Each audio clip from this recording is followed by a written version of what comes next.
Kayo po ay nireklamo na sa korte ng serious illegal detention, pagmamaltrato laban kay LV. Totoo bang minamaltrato niyo siya? Hindi po totoo yun, sir. Ipaliwanag ko po sa inyo lahat. Kung mula nagsimula na dumating siya sa amin. Oo. Dumating siya sa amin noong 2020. Mga September po yun. Tapos 2020. 2020, hindi ba 2017? Ito pong kanyang ebidensya. 10 years na pong nawawala si LB, sabi ng pamilya niya. Ang kwento ni LB sa amin, nanggaling siya ng Oriental, nagkaroon siya ng asawa ko sa Oriental. Tapos po ang sabi niya, yung asawa niya, lasing biro, binubugbog siya, tumakas siya, buntis siya, nakunan daw siya. Yun ang kwento po sa amin. So sa madaling sabi, dinala siya sa akin. Pagdala sa akin, hindi namin alam na may something na siya sa utak niya na, kasi iba na yung pinagagagawa niya. Diba nga ano po, mga siguro ay mga 2 weeks pa lang, kasi nagtsatsanggit kami dito sa barangay sa noon. Ninakawan niya na ako ng 12,000, 12,000. Ngayon, pinapaalis ko na po siya noon. Sabi ko, kung ganyan din lang ninakawan mo ako ng ganyan. Kasi tiwala mo agad siya sa kanya. Binigay ko sa kanya yung sobrang tiwala na siya nahawak ng susi ng tindahan ko. May record po ba yung pagnanakaw sa barangay? Meron po siyang walang record sa barangay pero may promissory note siya sa akin.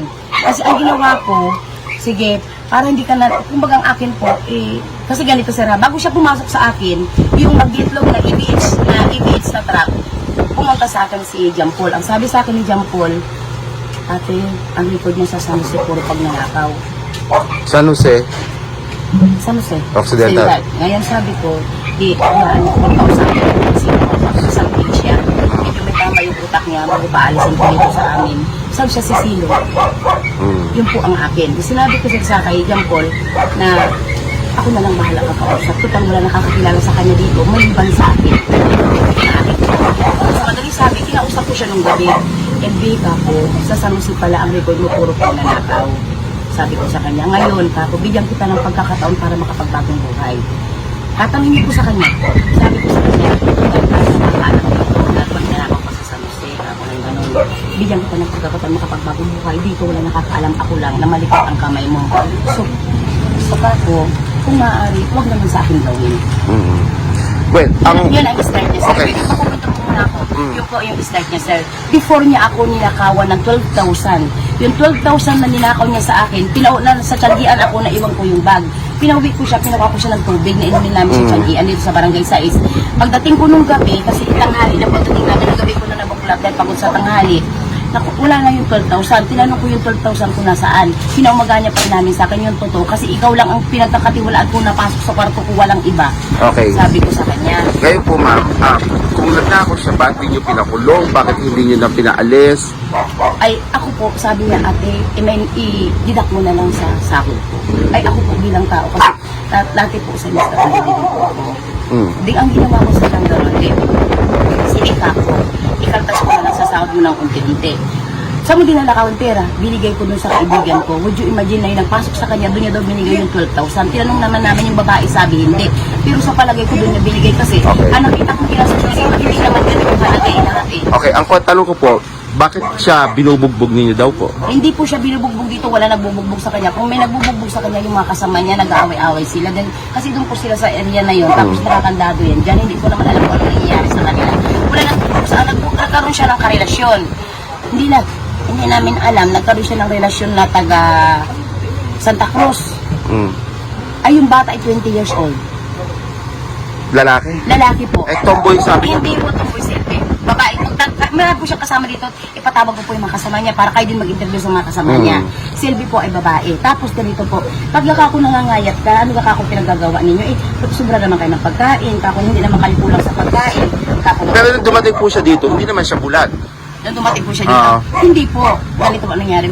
Sir ha, di ganito. So bakit po nabulag?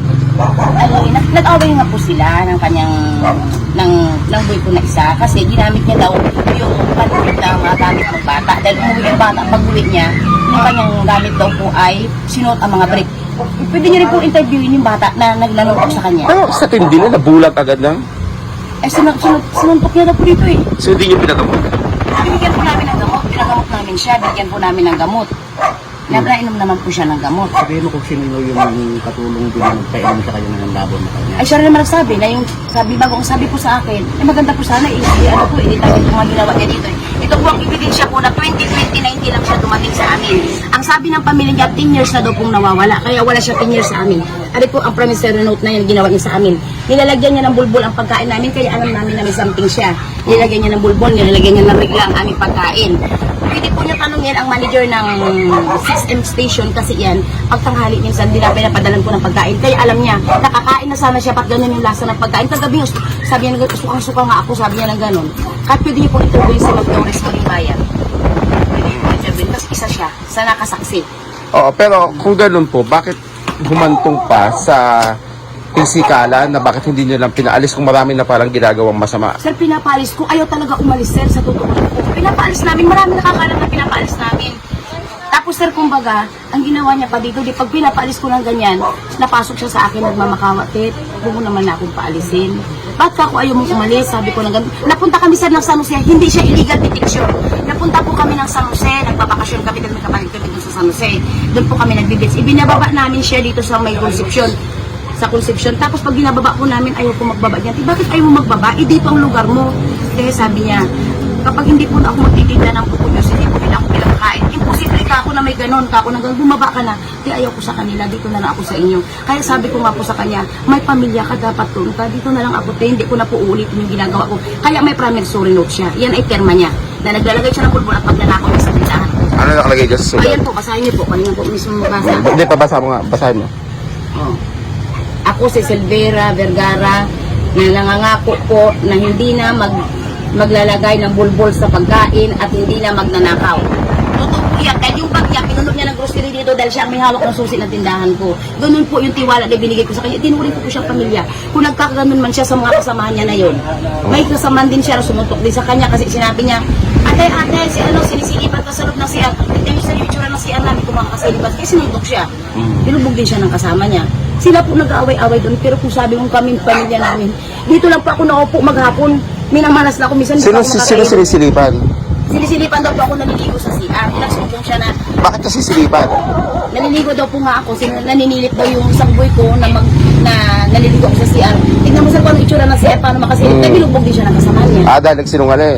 Tignan niyo po. Ay, kayo po ay nareklamo na sa korte ng serious illegal detention, pagmamaltrato laban kay LV.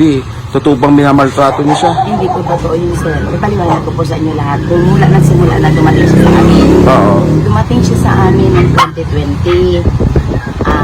September 21. Tapos 2020. 2020, hindi ba 2017? Ito pong kanyang ebidensya.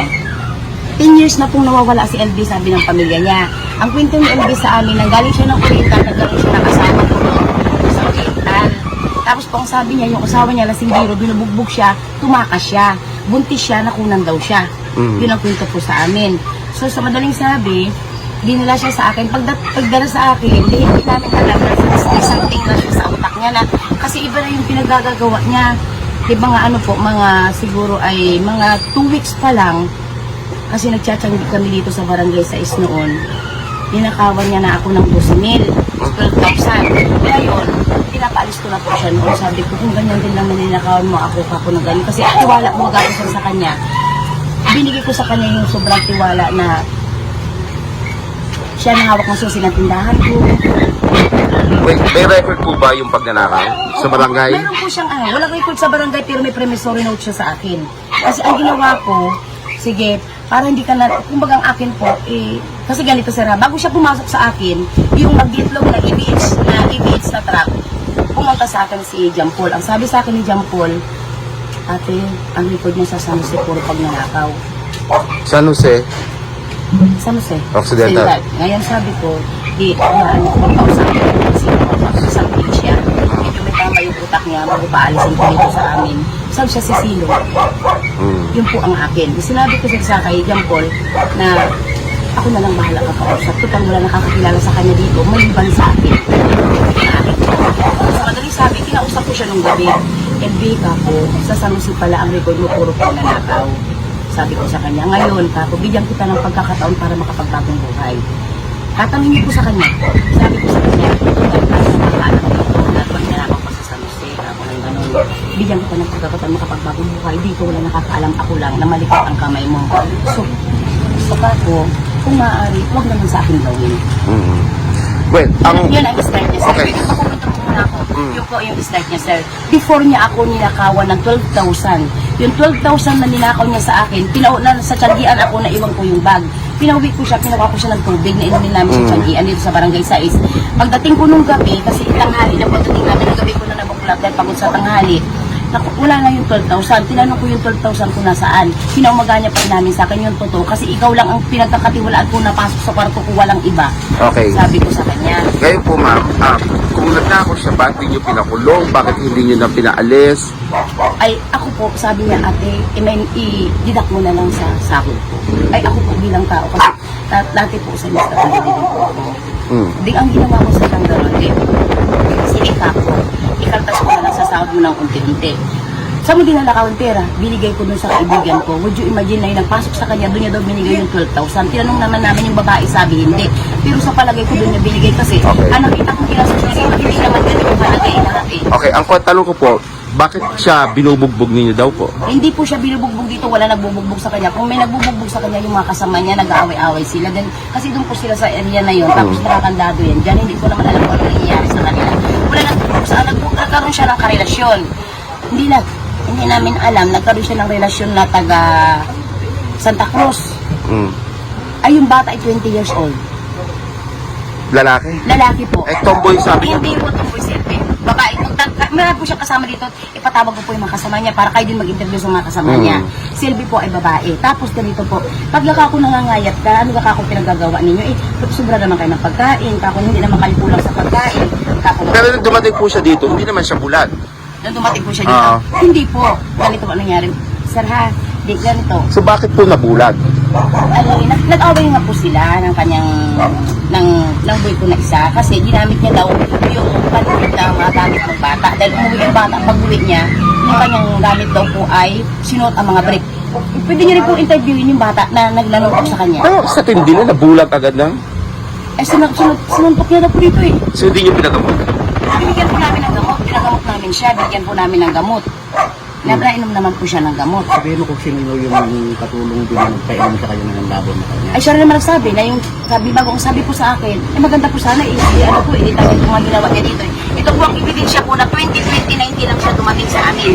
Ang sabi ng pamilya niya, 10 years na daw pong nawawala, kaya wala siya 10 years sa amin.